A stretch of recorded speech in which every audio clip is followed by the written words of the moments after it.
시청자 여러분, JTBC 뉴스룸을 시작하겠습니다. 평화와 사랑을 나누던 성탄절이 12.3 내란의 여파로 혼란과 걱정을 나누는 날이 됐습니다.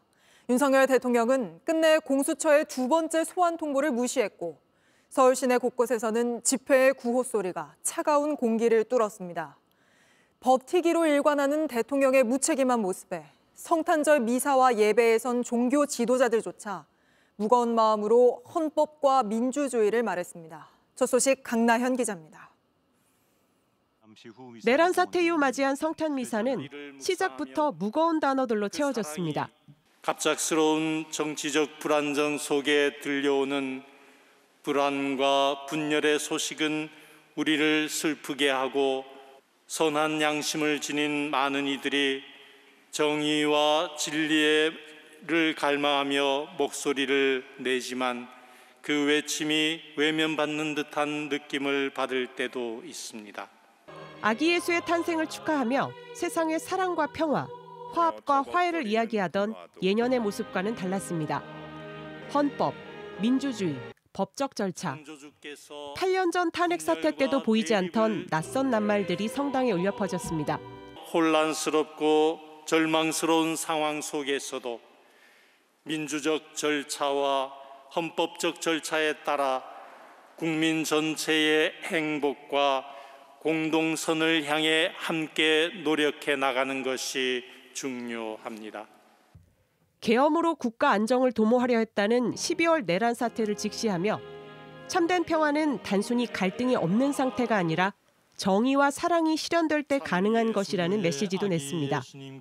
내란 사태가 얽힌 사회 곳곳의 뼈아픈 상처는 결국 시민들의 힘으로만 치유할 수 있다고도 강조했습니다. 평화는 저절로 주어지는 것이 아니라 우리가 함께 만들어 나가는 것입니다. 교회 성탄 예배에서도 잃어버린 평안을 염원하는 목소리가 이어졌습니다.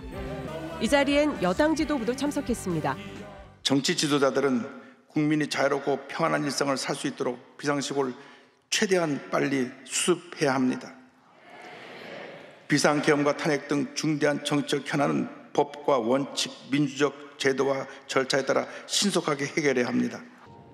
JTBC 강나현입니다. 이렇게 많은 사람들이 위로받고 싶어하는 성탄절. 윤석열 대통령은 또다시 분노와 실망만을 안겼습니다. 공수처의 두 번째 출석 요구에도 끝내 응하지 않은 겁니다. 공수처는 바로 체포영장을 청구하기보다는 이르면 내일 한 번 더 소환 통보를 할 걸로 보입니다. 박현주 기자입니다. 공수처가 출석을 요구한 오전 10시가 됐지만 윤석열 대통령은 모습을 드러내지 않았습니다. 공수처는 시간을 두고 기다렸지만 역시나였습니다. 공수처의 출석 요구를 거부한 건 지난 18일에 이어 이번이 두 번째입니다. 윤 대통령은 공수처가 보낸 출석 요구서조차 잇따라 받기를 거부했습니다. 그동안 오동훈 공수처장은 체포 가능성까지 언급하며 윤 대통령을 압박해왔습니다. 체포영장에 의하는 것이 가장 적법 절차에 합하다라는 결론을 내렸습니다. 하지만 정작 출석 날짜를 하루 앞두고는 체포라는 단어를 꺼내지 않았습니다. 안 나오는데 체포영장 청구합니까 안 합니까? 그 부분에 대해서는 방침이 지금 결정된 것은 없는 상태입니다. 자.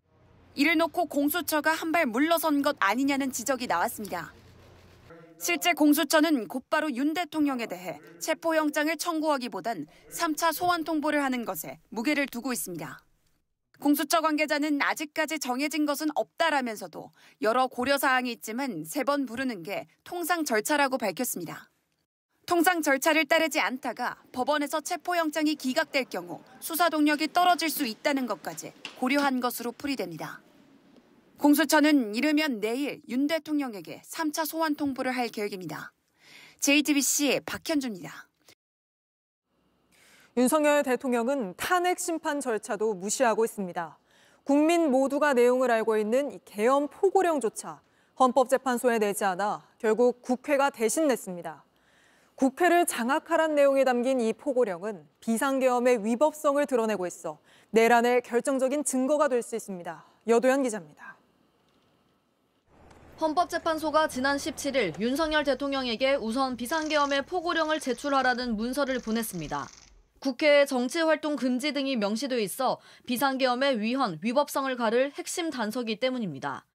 이미 국회 활동과 언론 보도로 모두가 알게 된 공개된 내용이지만 윤 대통령은 제출 요구를 거부하고 있습니다. 요구서 자체의 수령을 거부하며 아무것도 하지 않고 있는 겁니다. 그러자 국회 탄핵소추위원회가 어제 이 포고령을 헌재에 제출했습니다. JTBC 취재 결과 국회는 내란죄로 구속된 피의자 9명의 영장 청구서와 진술 조서들도 증거 목록에 포함시켰습니다. 김용현 전 국방부 장관과 여인영 방첩사령관, 문상호 정보사령관과 노상원 전 정보사령관 등 검찰 특수본과 공수처, 국가수사본부가 구속한 사람들입니다. 오는 27일 헌재의 첫 변론 준비 기일에서 증거로 확정이 되면 수사기관이 제출하게 됩니다. 본격적인 형사재판이 시작되기 전에 먼저 헌재의 내란죄 피의자들의 수사 기록이 공개되는 겁니다. 헌재는 내일 재판관 회의를 열어 윤 대통령 측이 변론 준비 기일에 출석하지 않을 경우 어떻게 대응할지 논의할 예정입니다. JTBC 여도현입니다. 이런 와중에 대통령 부부가 어제 관저로 목사 등을 불러 성탄 예배를 한 사실이 알려져 시민들을 허탈하게 하고 있습니다. 관저 근처에서는 종일 집회가 열려 혼란스러웠다는데 바로 현장으로 가보겠습니다. 자, 김일한 기자, 지금은 집회가 마무리된 걸로 보이는데 현장 상황 전해주시죠. 네, 오후 내내 이어졌던 집회는 조금 전 종료됐습니다. 윤 대통령의 탄핵을 촉구하는 집회와 반대하는 집회가 동시에 열렸는데요. 경찰은 19개 기동대를 투입해 인파 관리에 나섰지만 이 좁은 육교 위와 도로에 많은 인파가 한꺼번에 몰리면서 이 안전사고가 우려되기도 했습니다. 제가 현장을 지켜보니 곳곳에서 실랑이가 벌어졌고요. 일부 참가자들은 취재진을 향해 이 격앙된 반응을 보이기도 했습니다. 현장 집회 목소리 들어보겠습니다.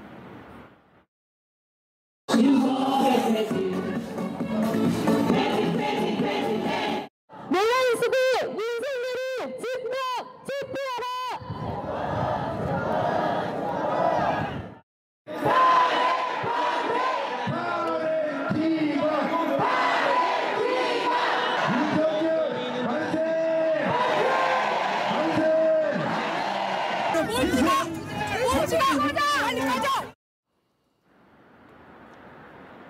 윤 대통령이 결국 오늘 공수처의 두 번째 소환도 거부했습니다.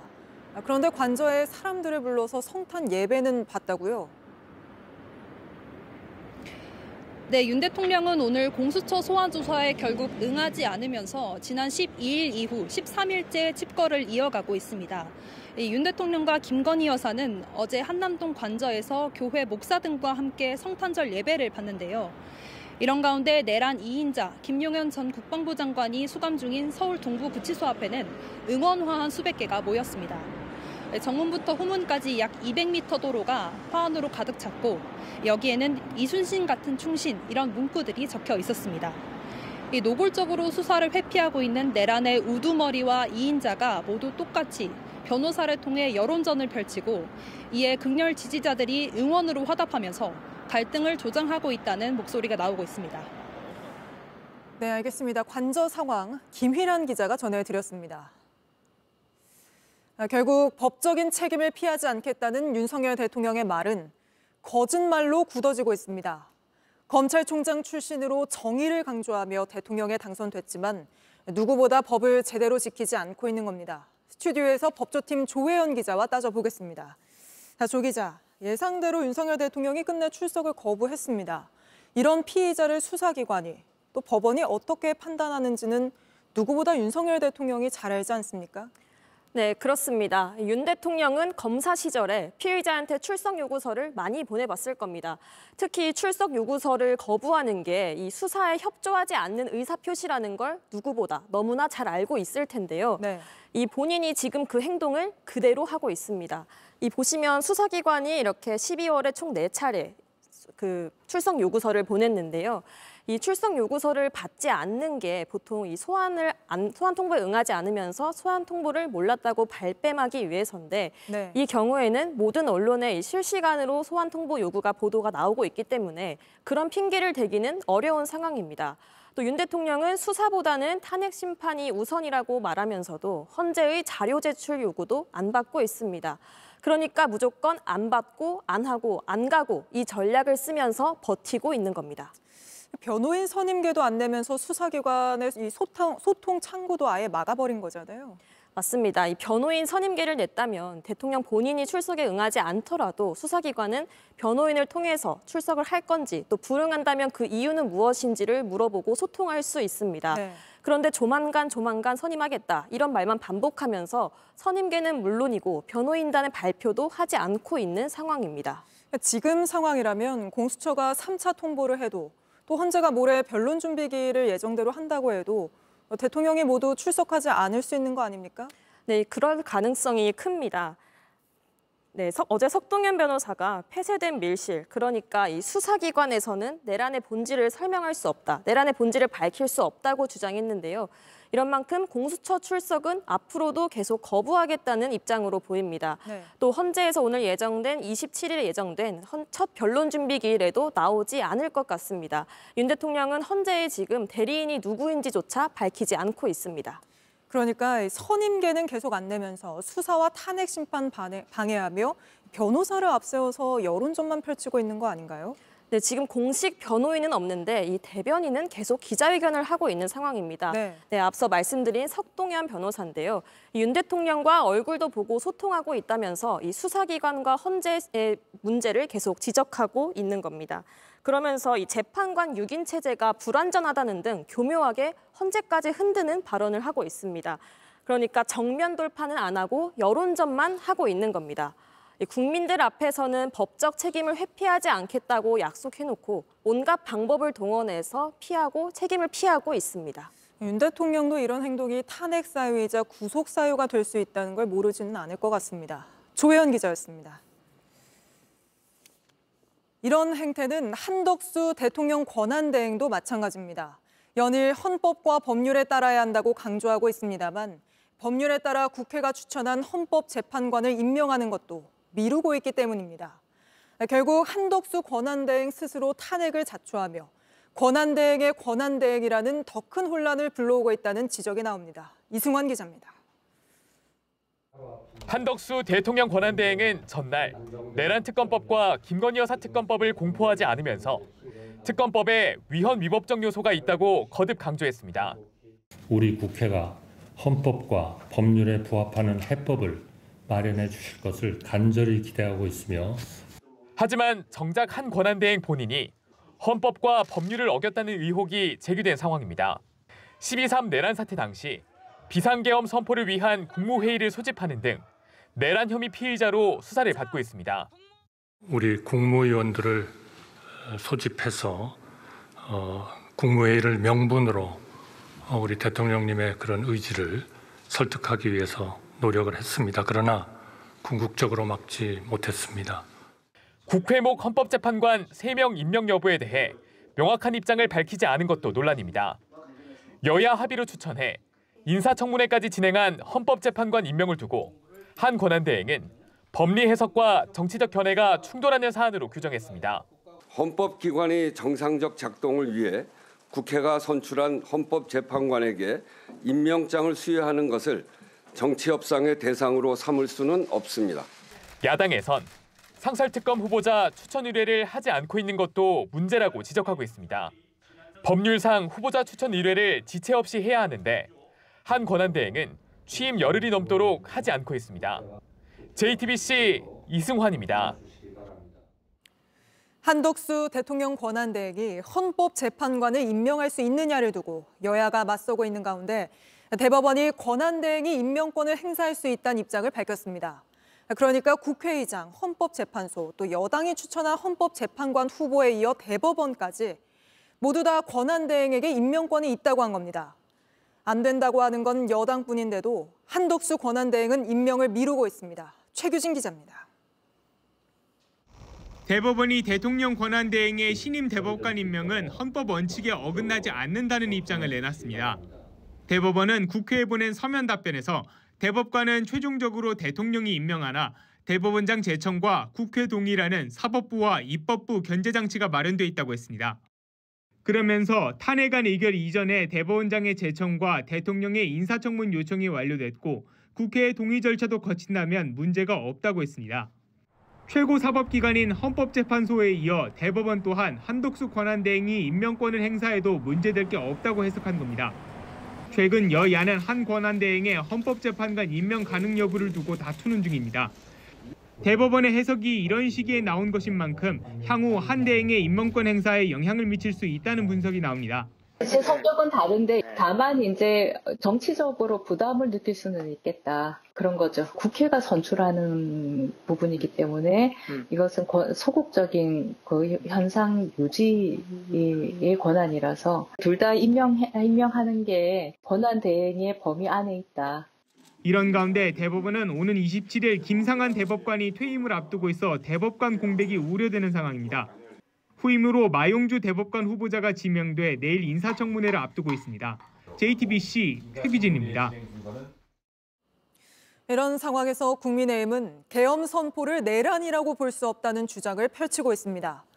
윤석열 대통령 측 주장과 똑같습니다. 그리고 또 대국민 사과에는 느긋하면서 가짜뉴스 대응에는 발발랐는데 이 가짜뉴스 사례로 대법원에서까지 증거로 확정된 태블릿 PC 보도를 슬쩍 끼워 넣기도 했습니다. 황예린 기자입니다. 국민의힘은 비상대책위원회가 출범하면 비상계엄 사태에 대해 공식적으로 사과하겠다고 했습니다. 사과가 부족하거나 사과를 하지 않았다고 인식하는 분들이 많기 때문에 비대위원장이 취임하고 그 직후에 바로 다시 한번 사과하는 그런 행동을 할 계획을 갖고 있습니다. 여러 의원들이 계엄이 잘못됐다는 인식을 당 전체가 공유하고 있다고도 했습니다. 하지만 대통령이 내란 수기로 여겨지는 상황은 어떻게든 피하려는 모습입니다. 내란이라는 거는 이게 최후의 그거인데 어떻게 그러면 대통령이 제3자 입장에서 보면 대통령이 무슨 내란을 하려고 그걸 했겠어요? 계엄을 했겠어요? 나는 아직까지 혐의일 뿐 사법적 판단을 받아야 한다는 겁니다. 윤석열 대통령 측 주장을 떠올리게 합니다. 전 세계에 전파될 타전될 그러한 기자회견을 통해서 나 내란 이제 합니다라고 하는 내란이 어디 있으며. 내란은 아니다라고 강조하는 이유, 대통령 탄핵은 물론 당 전체가 내란 공범으로 몰리는 상황이 올 수 있다는 위기의식 때문입니다. 내란 동조, 내란 선전, 내란 옹호 온갖 이름을 붙여서 모든 정치적 반대 세력, 정치적 이견 세력들을 억압하고 탄압하고 찍어내겠다는 것. 계엄 사태와 관련한 가짜뉴스에 엄정 대처하겠다면서 성명서도 냈는데 갑자기 박근혜 대통령 탄핵 당시 태블릿 PC 보도를 사례로 들기도 했습니다. 이러한 분위기 속에서 새 비대위가 윤 대통령과 거리를 두고 거듭나기는 어려울 거란 전망이 나옵니다. JTBC 황예린입니다. 지난 3일 불법 계엄 선포 8시간 전 통일부는 영상 하나를 공개합니다. 북한이 개성공단 송전탑을 철거하면서 작업하던 인부까지 추락하는 장면입니다. 그런데 이 영상 공개가 김용현 전 국방장관의 요청 때문에 이뤄진 걸로 드러나 계엄 분위기를 조성하려던 게 아니냐는 의혹이 제기됐습니다. 김재현 기자입니다. 비상계엄이 선포되기 약 8시간 전인 지난 3일 오후 2시쯤 통일부가 예고 없이 영상을 공개했습니다. 북한이 개성공단에 전기를 공급하는 송전선을 자르자 송전탑 2개가 쓰러집니다. 안전장치 없이 작업하던 북한 인부가 추락하는 장면도 고스란히 담겼습니다. 지난달 말 군 장비로 포착한 건데 국방부가 아닌 통일부가 이례적으로 공개한 겁니다. 그 배경엔 김용현 전 국방부 장관이 있었습니다. 통일부 관계자는 이날 국무회의 직전 티타임에서 김 전 장관이 김영호 통일부 장관에게 통일부에서 영상을 공개해 줄 것을 요청했다고 밝혔습니다. 통일부에서 요청하지도 않았는데 김 전 장관이 먼저 부탁해왔다는 겁니다. 군 관계자는 개성공단 송전탑은 남북 경협 사안이라 통일부에서 공개하기로 장관들끼리 협의된 것이라고 설명했습니다. 다만 김 전 장관이 계엄 직전 북한에 대한 반감을 유발하려던 의도 아니냐는 의혹이 제기됩니다. 김 전 장관은 계엄을 앞두고 북한의 오물풍선 원점 타격에도 관심을 보였던 것으로 전해집니다. 장관 취임 뒤 거의 찾지 않던 합참 전투통제실을 북한의 오물풍선 도발 뒤 2차례나 갔던 걸로 나타났습니다.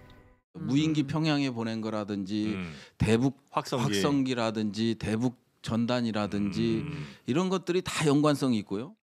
한편 김 전 장관과 계엄을 논의한 의혹이 제기된 노상원 전 정보사령관 수첩엔 NLL에서 북의 공격을 유도라고 적혀있던 것으로 알려졌습니다. JTBC 김재현입니다. 내란 사태 때 국회를 에워싸고 출입을 통제한 건 경찰이었습니다.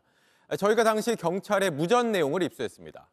모든 인원을 동원하라는 지시에 영등포 경찰서는 전원이 국회로 몰려갔고 이 때문에 교제폭력 신고, 여성의 비명소리가 담긴 신고가 잇따라도 경찰서가 비어서 아무도 대응하지 못했습니다. 심가은 기자의 단독 보도입니다. 비상계엄을 선포합니다. 윤석열 대통령이 비상계엄을 선포한 지 10분 후인 지난 3일 밤 10시 39분. 서울경찰청은 관내 경찰서에 처음으로 비상계엄 전달 사항을 지시했습니다. 전쟁이나 통행 금지 등은 없다며 동요하지 말고 평소처럼 근무하라는 겁니다. 취재진이 입수한 당시 서울청 112 상황실 무전 녹취록에 따르면 11시 반이 넘어 상황은 급격히 변합니다. 11시 46분 영등포 경찰서는 서울청에 비상 상황에 소집하는 온콜 부대를 국회 앞으로 지원해달라고 요청했고 10여 분이 지나 기동순찰대 등 경찰서에 동원 가능한 모든 경력을 국회 앞으로 보내달라고 했습니다. 모든 인원을 투입했지만 추후에 충분히 방어가 불가능할 것 같다는 겁니다. 결국 4일이 된 새벽 본서부터 지역 경찰까지 영등포 경찰서 대부분 인원이 국회로 갔습니다. 12시 10분 여의도에서 발생한 교제폭력 신고, 27분 여성이 비명을 지르고 끊긴 신고 등 총 8건의 신고건은 모두 인접경찰서로 넘어갔습니다. 아수라장이 된 국회 앞에도 압사 위험 신고와 부상 신고가 이어지는 상황. 이렇게 현장이 뻥 뚫렸는데 경찰은 또 추가로 국회에 있던 인원을 차출해 방첩사령부에서 요청한 체포 안내조를 꾸렸습니다. 방첩사에서 지금 국회 사람 체포로 하는데 체포조를 인솔할 사람을 보내달라. 예, 그렇습니다.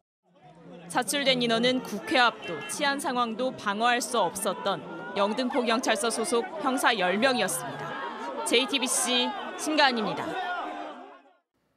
불법 계엄이 실패한 직후 국회의장 공관으로 군인들이 몰려든 CCTV 영상이 공개되면서 국회의장을 체포하려 한 게 아니냐는 의혹이 제기됐죠.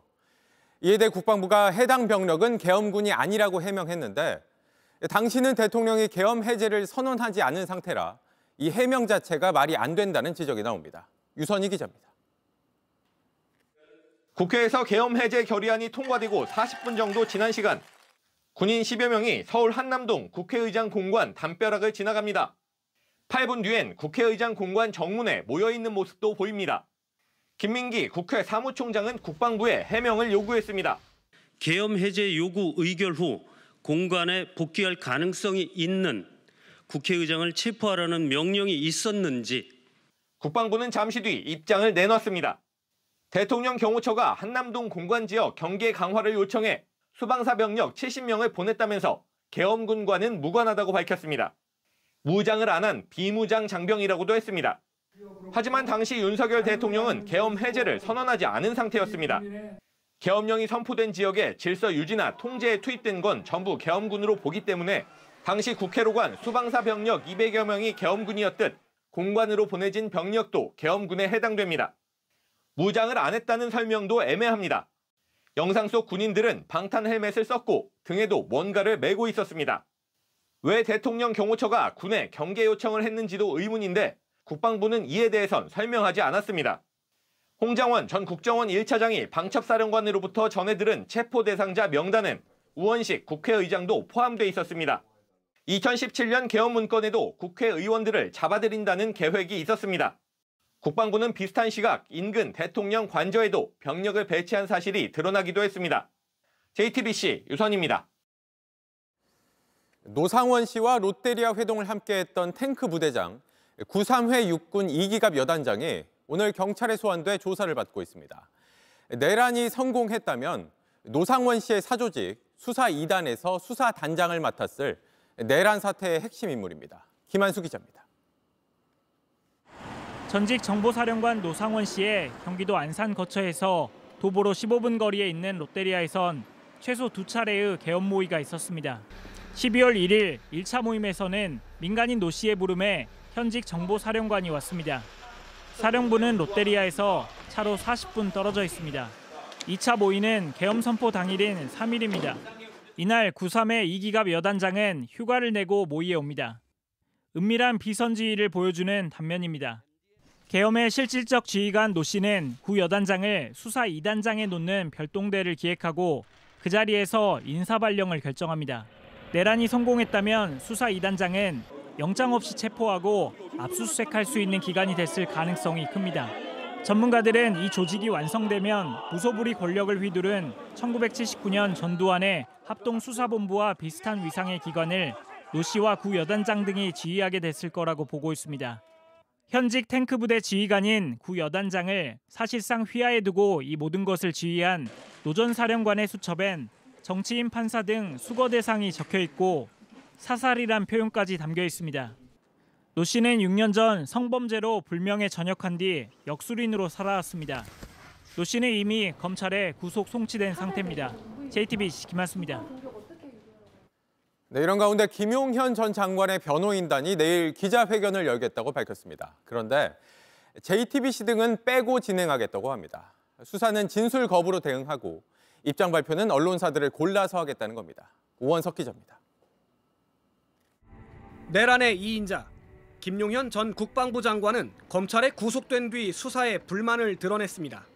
너무나 많은 불법 신문들로 인해서 더 이상 이 조사에 참여하는 것 자체가 불법에 조력하는 것이다. 그래서 출석에 응하지 않겠다라고 사전에 고지를 했습니다. 진술도 일체 거부해왔습니다. 검찰뿐 아니라 경찰 조사에 대해서도 접견 조사와 서면 질의 모두 일괄 거부했습니다. 그랬던 김 전 장관 측이 내일 기자회견을 엽니다. 수사와 탄핵 심판은 노골적으로 회피하면서 석동현 변호사를 통해 여론전을 펴고 있는 윤석열 대통령과 비슷한 모습입니다. 그런데 JTBC 취재는 거부한다고 밝혔습니다. 김 전 장관 측 변호인은 카카오톡 단체 대화방을 통해 기자회견 장소와 시간을 공지했습니다. 그러면서 초대된 언론 외에는 취재할 수 없다고 못 박았습니다. 이유를 물었습니다. 내일 기자회견이 있는데 저희는 가도 참여할 수 없다고. 저희가 기자회견을 해도 제대로 된 의사가 전달이 안 되기 때문이죠. 사실이 보도되지 않기 때문이죠. 네. 김 전 장관 측 기자회견에는 일부 언론만 참여할 예정입니다. JTBC 오원석입니다. 내란 사태 비선기획자 노상원 씨가 한 예비역 장성 모임을 통해서 부정선거에 대해 공부하게 됐다고 주장했습니다. 이 모임은 4년 전 총선 때부터 부정선거 의혹을 꾸준히 제기해왔는데 이들의 유튜브 방송에 김용현 전 장관이 출연하기도 했습니다. 먼저 조보경 기자입니다. 12월 3일 비상계엄 선포 직후 계엄군들은 국회뿐 아니라 선관위에도 들이닥쳤습니다. 부정선거 의혹과 관련해 선관위 서버를 확보하기 위한 목적으로 투입됐던 걸로 알려졌습니다. 전산 시스템이 이렇게 엉터리인데 어떻게 국민들이 선거 결과를 신뢰할 수 있겠습니까? 계엄 비선으로 지목되는 노상원 전 정보사령관은 한 언론과의 인터뷰에서 실제 한 예비역 장성 모임에 참여해 부정선거 관련 공부를 했다는 사실을 털어놨습니다. 대 수장은 2019년 1월 9.19 남북 군사합의 폐기를 주장하며 출범했습니다. 2020년 4.15 총선 직후부터 유튜브 채널 장군의 소리 등을 통해 부정선거 의혹을 꾸준히 제기했습니다. 국민이 선거 결과와 관련해 제기하는 모든 의혹을 최단 시간 내에 철저히 검증하고 지난 3월엔 일부 회원들이 중앙선관위 선거개혁 촉구 집회에 참여하기도 했습니다. 신원식 전 국방장관이 전략위원으로 활동했고 일각에선 김용현 전 국방부 장관 등이 단체와 밀접하게 관련돼 있다는 의혹도 제기했습니다. 실제 김 전 장관은 대수장 채널에 출연하거나 관련 행사에 참석하기도 했습니다. 정강훈 집회나 또는 태극기 집회에 열성적으로 나갔던 그런 단체로. 다만 대수장 측은 노 전 사령관 등과 관련 없다고 반박했습니다. 대수장 관계자는 JTBC에 노 전 사령관은 가입 의사를 밝혔지만 회원은 아니고 김 전 장관 역시 회원이 아니라고 했습니다. 다만 노 전 사령관이 지난 9월 대수장 사무실에서 열린 부정선거 관련 좌담회에 갑자기 나타났다며 그 사실 역시 최근에 알게 됐다고 주장했습니다. JTBC 조보경입니다. 노상원 씨가 자주 보면서 공부했다는 예비역 장성 모임의 유튜브 채널, 어떤 곳인지 살펴봤습니다. 부정선거 음모론뿐만 아니라 자체 핵무장을 주장하고 내란 사태에 대해선 윤 대통령과 똑같이 야당 탓만 합니다. 이어서 강버들 기자입니다. 탄핵 남발, 무분별한 특검 요구, 국가 발전을 고려하지 않은 예산안 감축 등 야당의 입법 폭거가 계속됨으로써 전국적으로 비상계엄을 야기하였습니다. 야당이 문제였다는 주장이 윤석열 대통령 이야기와 똑같습니다. 비상계엄 선포가 혼란을 초래했어도 대통령 탄핵은 안 된다고 했습니다. 이런 대한민국 수호 예비역 장성단, 장군의 소리라는 유튜브 채널을 운영하고 있습니다. 2019년부터 399개의 영상을 올렸는데 극단적 주장을 담은 게 상당수입니다. 핵무장이 우리의 살 길이다 라는 고소를 드리기 위해서 이 자리에 나왔습니다. 상임대표가 참석해 자체 핵무장을 주장한 보수단체 집회 영상도 공유했습니다. 이 집회에서는 극우 유튜버들의 단골 소재, 부정선거도 거론됐습니다.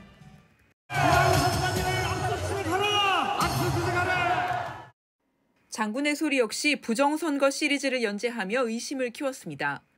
민주당 등 당시 범여권이 압승한 21대 총선 직후부터입니다.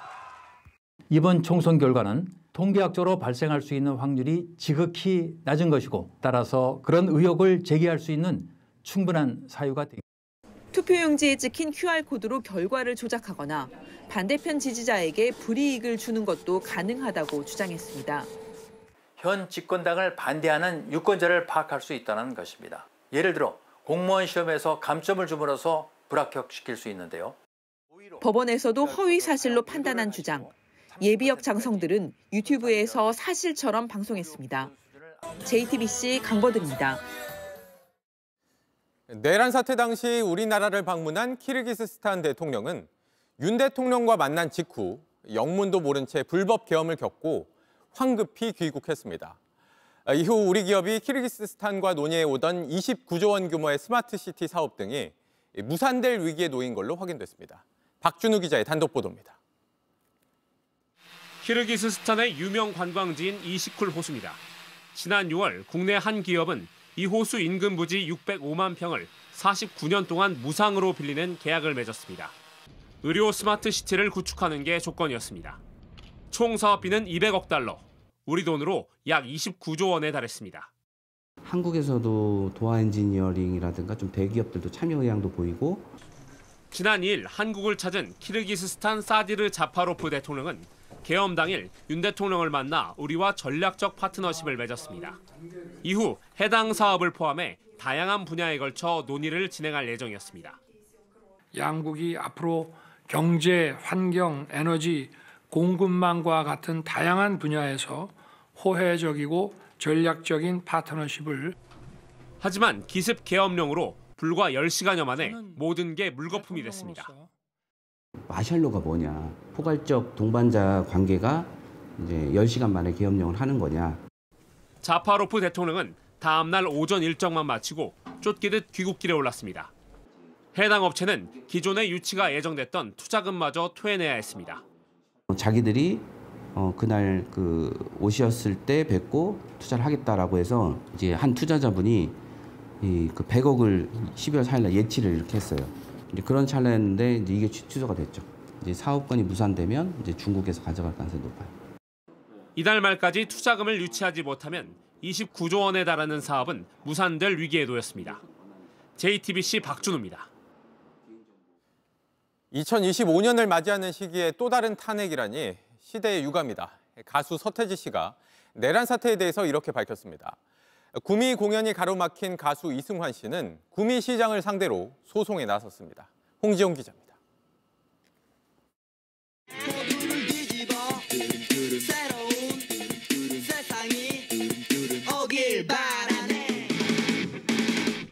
(1995년) 한국 사회의 부조리를 꼬집었던 서태지는 30년 가까이 흘러 그 노래 제목 시대유감을 다시 꺼냈습니다.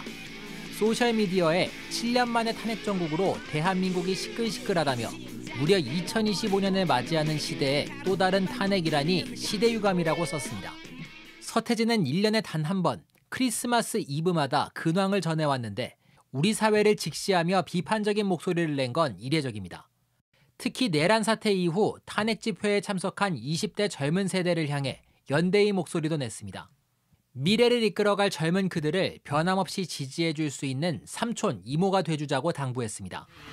29년 전 노래 시대유감의 가사가 반사회적이라는 이유로 사전심의에 걸리자 서태지는 음반 사전심의 제도의 문제를 직격하며 반대운동에 나섰습니다.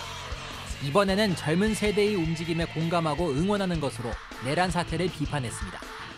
탄핵 시위를 지지해온 가수 이승환은 갑작스러운 공연 취소 이후 소송전에 나섰습니다.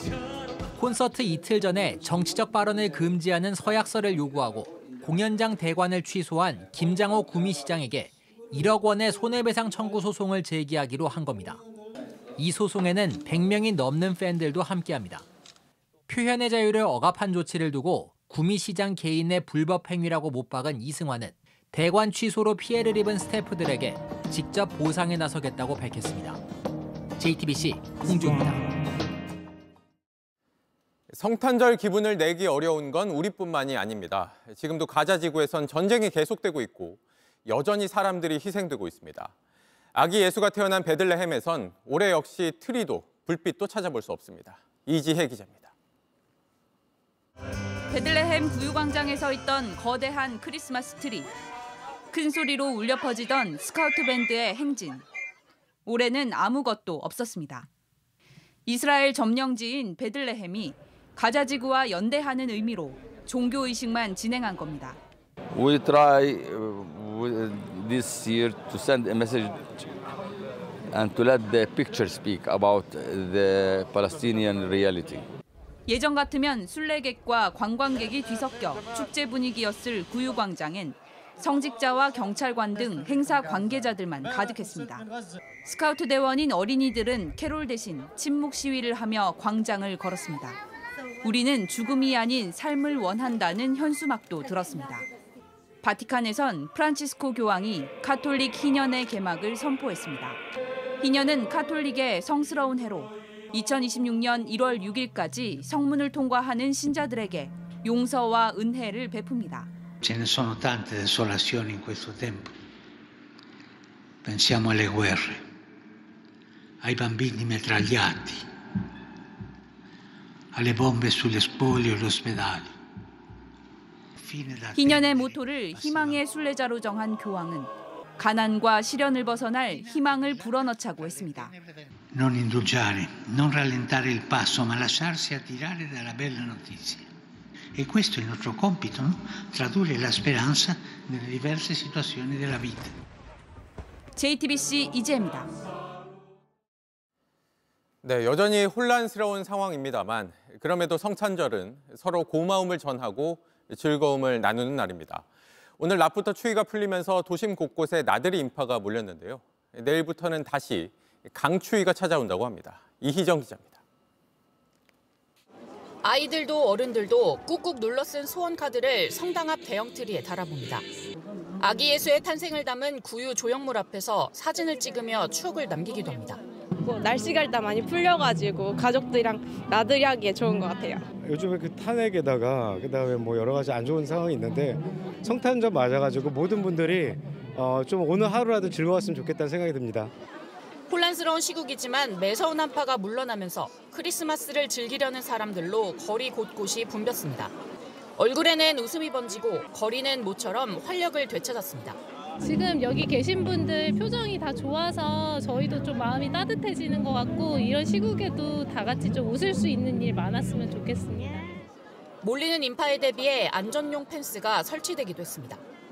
다양한 소품을 파는 크리스마스 마켓을 둘러보거나 반짝이는 대형 트리를 찾은 시민들로 광화문 광장도 종일 북적였습니다. 온화한 서풍이 불어와 서울은 한낮에 6도까지 올랐습니다. 대부분 지역에서는 눈이 내리지 않는 성탄절이지만 밤늦게 강원 산지를 중심으로 눈이 내립니다. 잠시 물러갔던 추위는 내일 오후부터 다시 찾아옵니다. 북쪽에서 찬 고기압이 확장하면서 내일 서울의 낮 기온이 1도 안팎에 머물겠습니다. 모레 금요일과 토요일 아침에는 영하 7도까지 기온이 뚝 떨어지며 강추위가 몰려옵니다. 이번 주는 기온 변화가 심해 건강관리에 주의해야 합니다. JTBC 이희정입니다. 명태균 씨의 황금폰 관련해 저희가 단독 취재한 내용으로 이어가겠습니다. 이 황금폰에서 대선 당시 명 씨가 윤석열 대통령 부부에게 미공표 여론조사 결과를 보낸 텔레그램 대화 내역이 나왔습니다. 그간 보낸 적 없다고 부인해온 명 씨는 최근 검찰 조사에서 윤석열 대통령이 불안해해서 심기 경호용으로 보냈다고 진술한 것으로도 파악됐습니다. 윤 대통령이 해온 해명과도 배치되는 건데 먼저 윤정주 기자가 단독 보도합니다. 검찰에 구속되기 전 명태균 씨는 지난 대선 당시 윤석열 대통령 부부에게 미공표 여론조사 결과를 보낸 적 없다고 주장했습니다. 그러면서 미공표 여론조사 표본을 부풀린 건 판세 분석을 위해서였고 결과는 혼자 봤다고 했습니다. 나는 그 돌리고 현재 추세를 보는 거예요. 그냥 필요한 걸 확인한 거고 무조건 할당값을 다 맞출 이유가 있냐 내가 보는 건데. 그런데 이런 명 씨 주장 검찰 조사에선 달라졌습니다. 명 씨는 검찰에 미공표 여론조사 결과를 대통령에게 제공한 적이 있다는 취지로 진술했습니다. 그러면서 윤 대통령이 불안해해 심기경호 차원으로 결과를 넘겼다고 설명한 걸로 알려졌습니다. 검찰은 명 씨가 윤 대통령과 다른 후보 간의 차이를 벌리기 위해 일부 표본을 임의로 2배 늘린 걸로 보고 있습니다. 또 이렇게 조작된 미공표 여론조사 결과를 윤 대통령에게 보낸 텔레그램 대화 내역도 확보했습니다. 대화에서 명 씨가 조작된 결과를 보내자 윤 대통령은 해당 메시지를 읽은 것으로 파악됐습니다.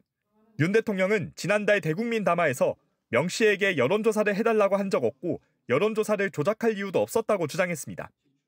여론조사가 잘 나왔기 때문에 늘 그거를 조작할 이유도 없고.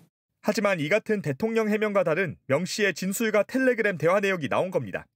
검찰은 명 씨가 윤 대통령에게 무료로 미공표 여론조사 결과를 제공하고 그 대가로 김영선 전 의원의 공천을 받아온 건 아닌지 수사하고 있습니다. JTBC 윤정주입니다. 이 밖에도 명태균 씨의 황금폰에서는 윤 대통령이 언론 인터뷰를 두고 명 씨에게 조언을 구하거나 명 씨가 김건희 여사에게 이태원 참사 대응 방안에 대해 조언하는 메시지도 발견된 걸로 파악됐습니다. 이 모든 게 명 씨의 황금폰 3대 중 단 한 대에서 나온 건데 검찰은 나머지 2대도 곧 열어볼 예정입니다. 이어서 연주한 기자입니다.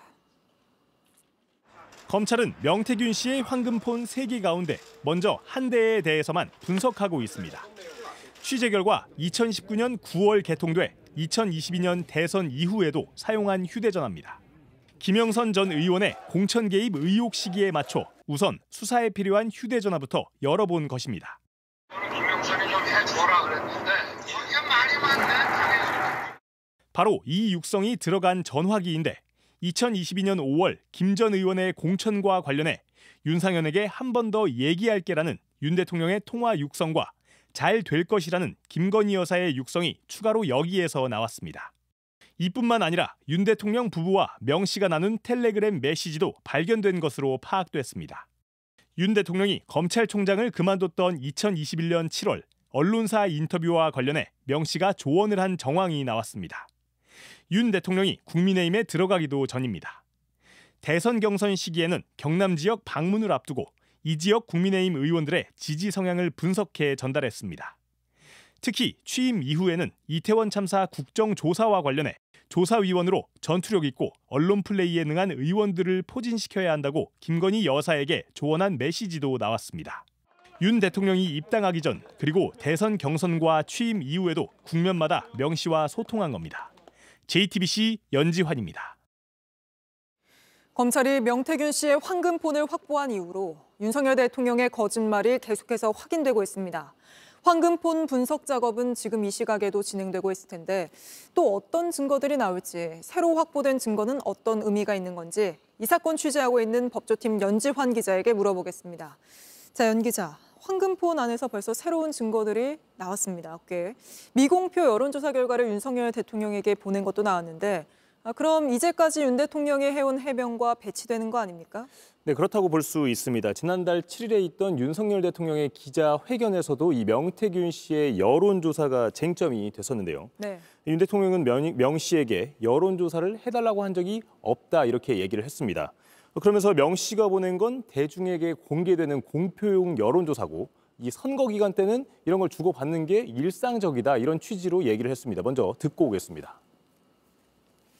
명태균 씨한테 무슨 여론조사를 해달라는 얘기를 한 적은 없습니다. 명태균 씨나 또는 우리 당의 정치인들이 이제 여론조사 뭐 발표된 거라든지 또는 요거는 뭐 내일 발표될 예정인데 그냥 알고만 계시라 뭐 이런 얘기들은 선거 때 뭐 수도 없이 네, 공표됐거나 공표될 것들을 받아본 정도였다. 이게 윤석열 대통령의 설명이었습니다. 네, 그런 윤석열 대통령의 설명과 달리 명 씨가 공표되지 않은 미공표 여론조사 결과를 윤석열 대통령에게 보낸 거잖아요. 네, 그렇습니다.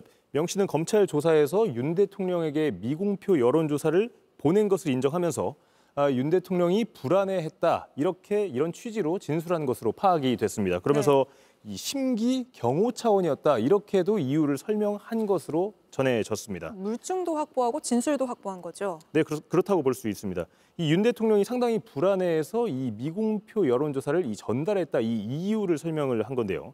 명 씨는 이런 미공표 여론조사의 일부 표본을 늘려서 조작한 것도 인정한 것으로 전해졌습니다. 그런가요?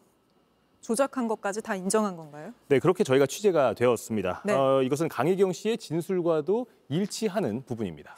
명태균 씨와 강혜경 씨의 진술이 맞다면 윤석열 대통령은 사실상 허위 주장을 한 거 아닙니까?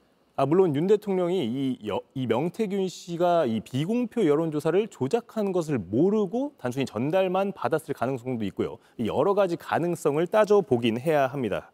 결국 당시 상황을 명확하게 규명하기 위해서는 이 윤 대통령에 대한 조사는 불가피해 보입니다.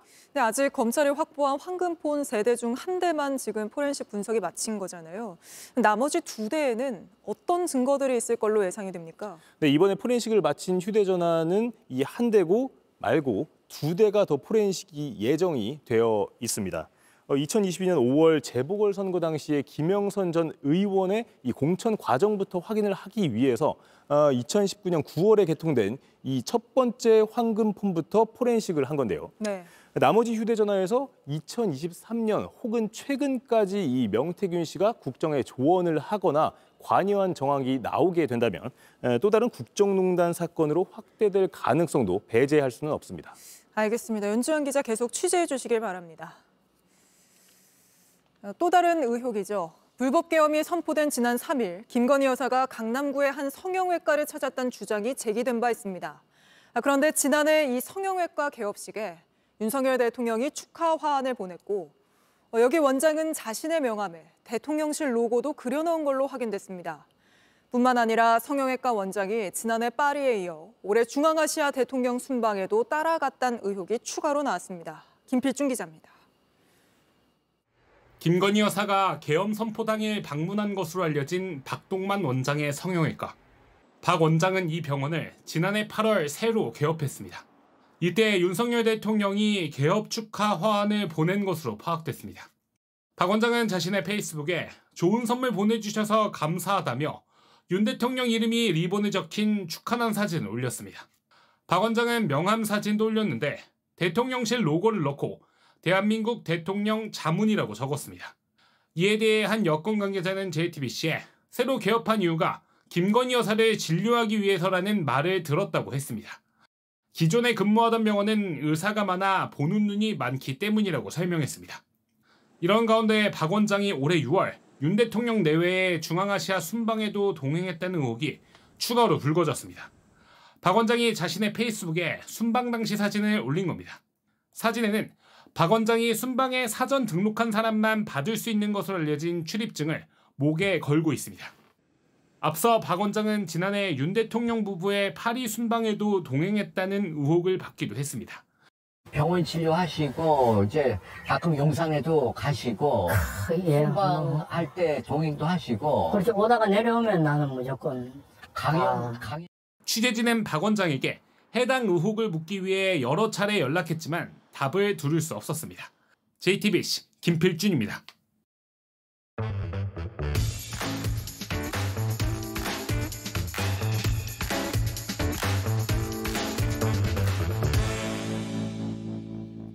돌아온 비하인드 뉴스, 오늘도 이성대 기자가 나와 있습니다. 자, 이 기자, 성탄절 바로 볼까요? 네, 바로 보겠습니다. 첫 번째 이슈입니다. 칩거 윤 대통령의 가정 예배. 자, 지금 한남동 관저에서 나오지 않고 있는 윤석열 대통령 부부. 어제였습니다. 관저에서 성탄 예배를 한 걸로 알려졌습니다. 자, 서울 소재 한 교회 목사와 성도 등 한 10명 정도가 방문한 걸로 알려졌는데 참고로 일반적으로 대통령은 본인의 종교와 상관없이 성탄절 예배에 참석해 왔습니다. 네. 자, 집권 1년차 왼쪽에 보시면은 윤 대통령 부부가 모두 참석을 했고요. 반면 지난해에는 윤 대통령 혼자 참석을 했는데 당시만 해도 국회에서 김건희 여사 특검법이 큰 쟁점이 될 때다 뭐 이런 분석이 있었고요. 자, 그런데 이번에는 12.3 내란 사태와 탄핵 사태로 두 사람 모두 공식 석상에 나타나지 않은 셈입니다. 수사기관 소환 통보도 무시하고 헌법재판소 탄핵 심판 절차도 응하지 않으면서 성탄 예배만 받습니다. 그렇습니다. 말씀하신 것처럼 지금 윤 대통령 수사든 탄핵 심판이든 전혀 응하지 않고 버티기 전략에 들어갔다 이런 비판이 나오고 있었죠. 어제도 출석 요구서와 같은 이런 서류들을 전달하려고 집배원이 갔지만 관저에서 기다리다가 되돌아서는 모습 저희 뉴스룸이 전달해 드린 바가 있습니다. 자, 다시 말해서 어제 오후였습니다.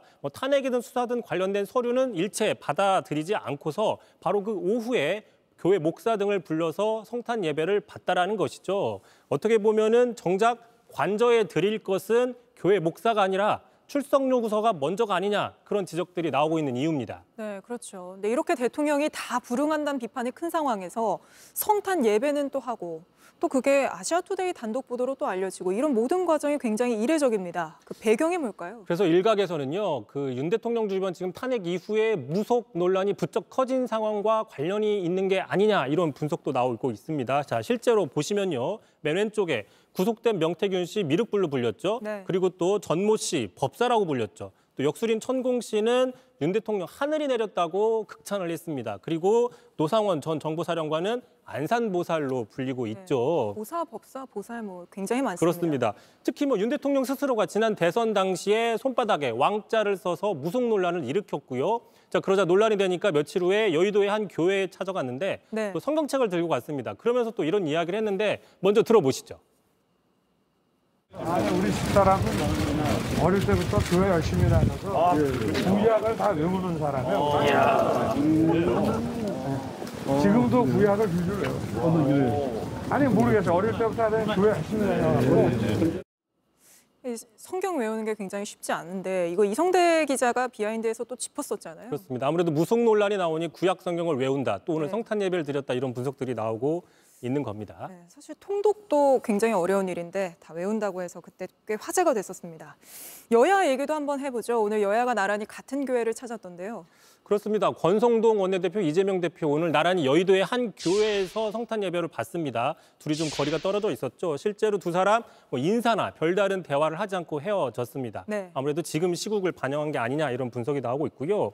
자, 말 나온 김에 참고로 윤 대통령 가장 최근에 공개적으로 기독교 예배에 참석한 게 언젠가 찾아봤더니 지난 3월 31일 부활절 예배입니다. 자, 당시 국민의 작은 목소리라도 귀를 기울이겠다라고 얘기를 했는데 그런데 이때가 언제냐 다시 한번 좀 따져보면요. 어제 소개해드렸죠. 3월 말에 윤 대통령이 신원식 당시 국방부 장관, 김용원 당시 처장 등과 만나서 조만간 계엄해야겠다라고 얘기한 게 있습니다. 이 바로 직후입니다. 자, 그러니까 다시 얘기를 하면은 교회에서 국민의 작은 목소리라도 듣겠다고 이야기하는 그 상황에서도 이미 마음속에는 계엄을 생각하고 있었던 게 아니냐 뭐 이런 것도 앞으로 밝혀져야 될 모습입니다. 네, 알겠습니다. 바로 다음 이슈도 볼까요? 자, 바로 다음 이슈 가겠습니다. 동상을 지키는 공무원들. 자, 지난 23일이었죠. 동대구역에 박정희 전 대통령 동상이 제막이 됐습니다. 자, 그런데 동상을 보호하겠다, 동상을 지키겠다며 대구시청이 일부 공무원들을 불침번으로 동원해 논란이 되고 있습니다. 바로 이제 새 공무원 노동조합은 오늘 성명을 냈는데요. 박정희 동상 지키려고 불침번 보초는 철회하라라고 얘기를 하면서 6억짜리 동상을 지키려고 행정국 직원들을 동원해 야간에 불침번 보초를 세운다고 한다. 그것도 다른 아닌 크리스마스 이브날부터라고 상당히 비판을 했습니다. 야간이라는 건 밤새 지킨다는 거예요? 네, 그렇습니다. 실제로 어제 저녁 6시부터 오늘 아침 9시까지 불침번을 섰다라는 것이고요. 그럼 오늘도 이렇게 하는 거예요? 앞으로 공휴일 상관없이 다음 주 1월 3일까지 예정이 된 걸로 알려졌습니다. 크리스마스에도 이렇게 한다고 하면 당연히 공무원들 반발할 것 같은데 홍 시장은 왜 이렇게까지 하는 겁니까? 훼손 우려 때문이라는 지적이 나오고 있는데요. 자, 박정희 동상 홍 시장이 취임한 이후에 의욕적으로 추진했던 것이 사업 중에 하나입니다. 아무래도 차기 대선을 노리고 지역 정서에 소구력을 갖기 위한 분석으로 보이고 있는데 그렇다고 해서 다 지지하는 건 아닙니다. 보신 것처럼 선성과 반대가 계속 나눠져서 지금까지 논란이 되고 있는 상황이고요. 하지만 그럼에도 대구시청은 현재까지 동상을 지키는 건 행정 차원에서 당연한 조치다라는 입장을 내놓고 있기 때문에 당분간 다음 주까지는 불침번 논란 이어질 가능성이 있습니다. 네, 누구나 평안을 바라는 성탄절에 참 안 좋은 뉴스가 많은 것 같습니다. 여기까지 듣죠. 이성대 기자였습니다. 네, 내란 사태로 윤석열 정부가 추진해왔던 인공지능 AI 교과서 도입도 좌초 위기에 몰렸습니다.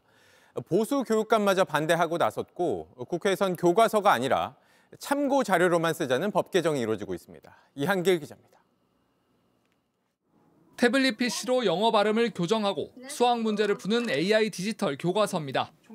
윤석열 정부의 대표적인 교육 정책 중 하나로 교육부가 당장 내년 3월부터 모든 학교에 도입하겠다고 했습니다. 기초학력 미달 학생도 학업을 포기하지 않고 필요한 역량을 키울 수 있게 되어 하지만 문해력이 떨어질 수 있다는 우려와 함께 성급하게 추진한다는 비판이 쏟아졌습니다. 아직은 쓰기가 중요하다고 생각하긴 하거든요. 연필을 잡고 펜을 잡고 써야 된다는 게 중요하다고 생각해서요. 스마트폰 같은 경우 이미 사용하고 있는 아이들이 있는데 훨씬 더 노출이 많이 될 것 같고 17개 시도 교육감들도 이런 우려를 담은 입장문을 냈습니다. AI 교과서 도입을 서두르지 말고 첫 해인 내년에는 일단 학교 자율에 맡기자는 겁니다. 현장에서 준비할 시간이 부족하고 개인정보 보호에 대한 우려가 있다고 했습니다. 국회도 제동을 걸었습니다. AI 교과서를 교과서가 아닌 교육자료로 보는 법안이 국회 본회의를 통과할 수 있습니다. 교육자료는 일종의 참고서로 학교장이 자율적으로 선택할 수 있습니다. 논란이 커지자 교육부도 내년에 전면 도입하진 않겠다며 한 발 물러났습니다. 결국 당장 내년에 모든 학교에서 AI 교과서를 사용할 가능성은 낮습니다. 현장의 목소리를 외면한 정부의 무리한 정책 추진으로 혼란이 커졌다는 지적입니다. JTBC 이한길입니다. 트럼프 당선인과 바이든 대통령이 사형 집행 문제로 충돌했습니다. 사형 집행에 반대하는 바이든은 퇴임 직전 사형수들을 감형했는데 트럼프가 강하게 반발하면서 취임하면 사형을 적극 집행하겠다고 한 겁니다. 로스앤젤레스 홍지은 특파원입니다. 다음 달 취임을 앞둔 도널드 트럼프 미국 대통령 당선인은 할 일이 또 늘었습니다. 취임 즉시 사형을 적극적으로 집행하겠다고 못을 박았습니다. 현지 시간 24일 트럼프는 자신의 소셜미디어에 취임 선서를 하자마자 법무부에 사형 집행을 적극 추진할 것을 지시하겠다고 밝혔습니다. 그러면서 폭력적인 살인범, 강간범과 같은 괴물들로부터 미국 가정을 지키겠다고 강조했습니다. 이는 전날 바이든 대통령이 사형수 37명을 가석방 없는 종신형으로 감형한 데 따른 조처입니다. 트럼프는 사형수들이 저지른 범죄를 안다면 감형은 믿을 수 없는 결정이라며 바이든을 강하게 비판했습니다. 트럼프는 선거 기간 내내 폭력 범죄와 마약, 인신매매 근절을 공약으로 내세우며 사형제 확대를 공언해왔습니다. And I'm hereby calling for the death penalty for any migrant that kills an American citizen or a law enforcement officer.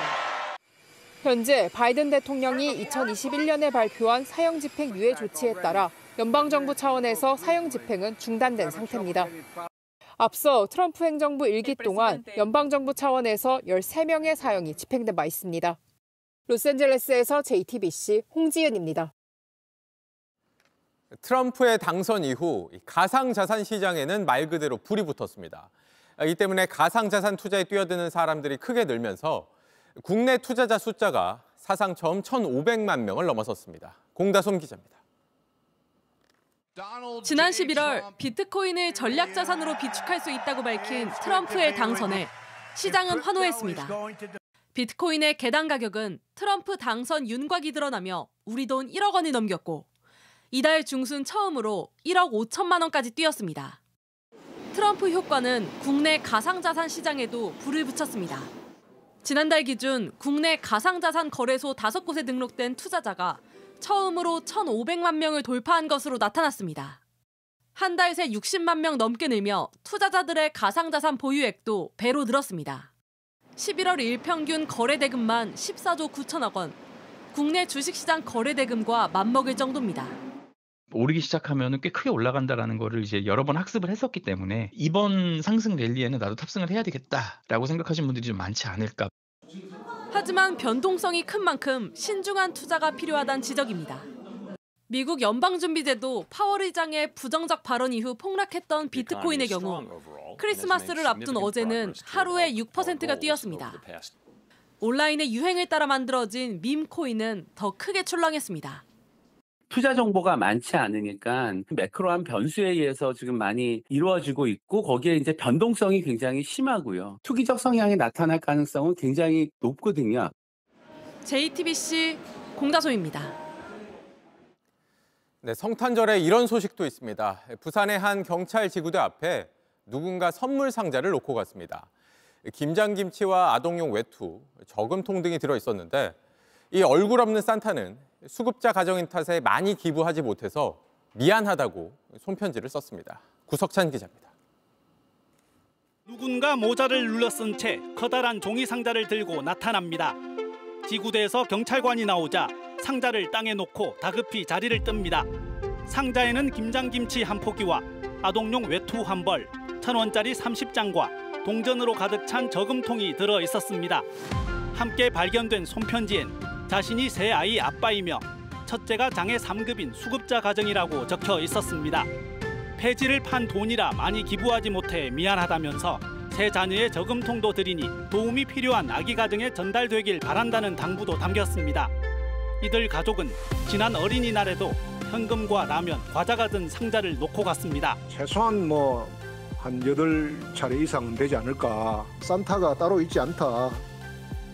부산역에서는 코레일 직원들을 깜짝 놀라게 한 40년 전의 사연이 소환됐습니다. 지난 22일 아침 7시였습니다.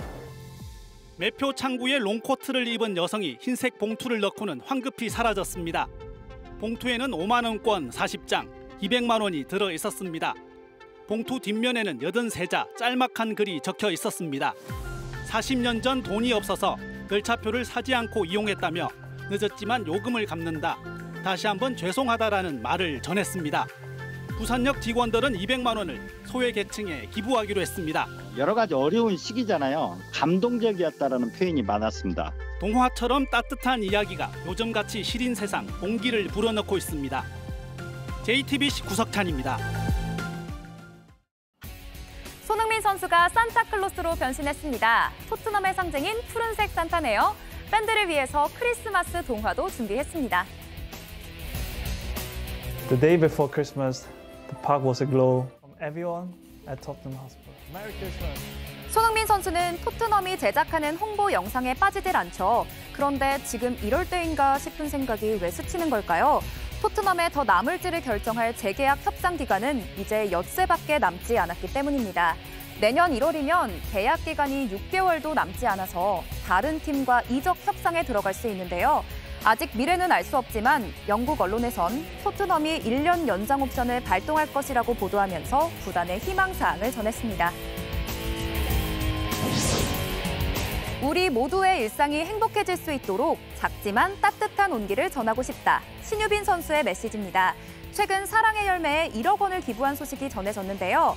4년 전 실업팀에서 받은 첫 월급으로 아동복지시설에 600만 원 상당의 운동화를 전하며 기부를 시작했었는데요. 그게 올해까지 이어졌습니다. 탁구에선 따뜻한 소식이 하나 더 나왔습니다.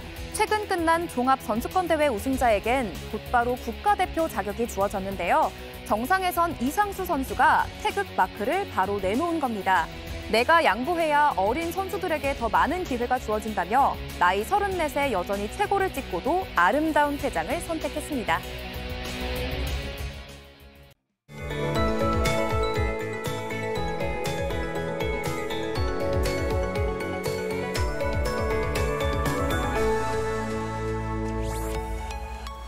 올해 성탄절도 소중한 분들과 함께 즐거운 시간 보내셨나요? 화이트 크리스마스는 아니었지만 때마침 추위가 쉬어가면서 오히려 활동하기 좋았던 날씨였습니다. 오늘 밤사이에는 경기 동부와 강원 내륙, 충북 북부에 1cm 안팎의 눈이 내리겠고요. 그 밖에 서쪽 지역에도 눈이 조금 날릴 수 있겠습니다. 일상으로 돌아가는 내일 아침도 오늘처럼 큰 추위는 없겠는데요. 다만 오후부터 찬바람이 강해지면서 금요일과 토요일에는 영하 7도까지 떨어지겠습니다. 동해안에는 건조특보가 계속되고 있습니다. 전국에 바람도 강하게 부는 만큼 불씨 관리를 철저히 하셔야겠습니다. 또 중부지방은 내일까지 공기가 탁하겠습니다. 아침 기온은 서울 영하 2도, 전주와 광주가 3도로 아침 추위는 덜하겠지만 낮 기온이 서울이 1도에 머물면서 오늘보다 5도 정도 낮겠습니다. 모레인 금요일에는 충청과 호남에 많은 눈이 내리겠습니다. 폭설 대비를 해두시는 게 좋겠습니다. 날씨였습니다. 뉴스룸 저희가 준비한 소식은 여기까지입니다. 시청해주신 여러분 고맙습니다.